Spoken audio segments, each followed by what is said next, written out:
Հիմա այսօր Հայաստանի Հանրապետության, Հայաստանի թիվ 1 խնդիրը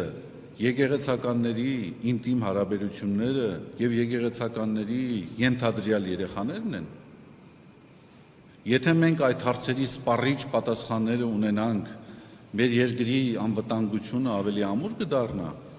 մեր սահմանները անձեռնմխելի կդառնան, կվերանա հանրային պառակտվածությունը,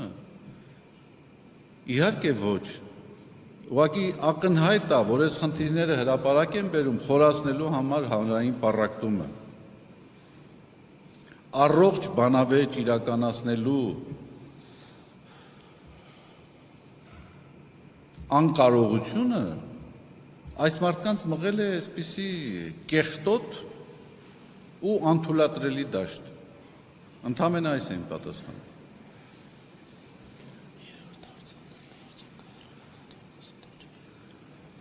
Արդյոք կհեռանա կաթողիկոսը թե ոչ։ Գիտեք, կաթողիկոսը ոչ մի հնարավորություն չունի հեռանալու։ Ոչ մի նախադրյալ չեմ տեսնում, որ կաթողիկոսը պետք է հեռանա։ Կաթողիկոսը չի կարող հեռանալ միայն այն պատճառով, որ ինչ որ շրջանակներ, այդ թվում նաև կասկածելի շրջանակներ, որոնց եկեղեցու պատկանելությունը խիստ տարակուսելու է, այդպիսի օրակարգ են առաջ մղել։ Չի կարող հեռանալ նաև այն դեպքում, եթե այդպիսի պահանջ են դրել եպիսկոպոսներ, 10 եպիսկոպոսներ։ Կաթողիկոսին ընտրում է ազգային եկեղեցական ժողովը։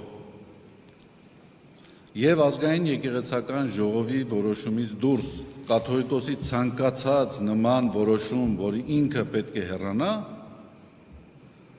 դա ավելին չի լինի, քան դասալքությունը։ Կաթողիկոսը չի կարող հեռանալ, եւ կաթողիկոսը ինքը բազմաթիվ անգամներ այդ մասին նշել է, եւ ես վստահ եմ, որ կաթողիկոսի կողմից այդպիսի որոշում չի կայացվի, չի կարող կայացվել։ Կաթողիկոսը ունի եկեղեցու եւ եկեղեցուն պատկանելության բարձր, չափազանց բարձր գիտակցություն։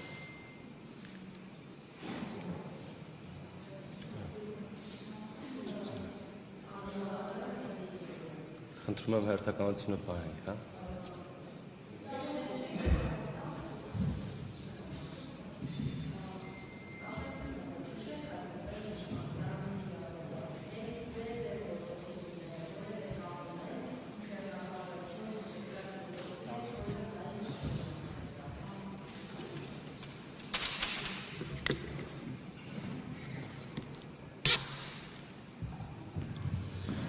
Գիտեք, հիմա ձեր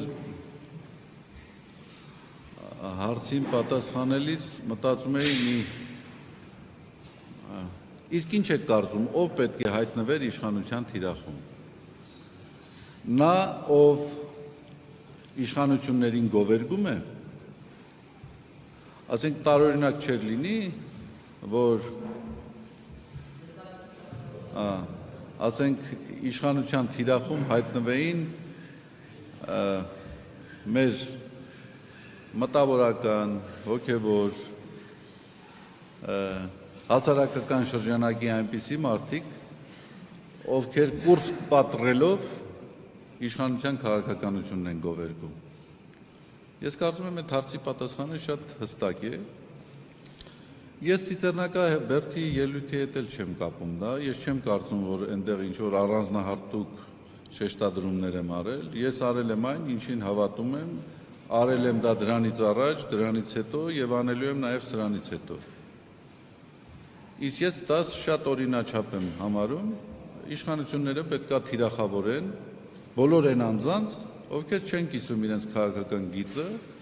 եւ ովքեր քննադատում են իրենց։ Հիմա յուրաքանչյուրին թիրախավորելու առանձին ձև են գտել, ինձ էլ այս է վիճակվել։ Դա էլ մեր խաչն է դարձել, մենք մեր խաչը պիտի տանենք։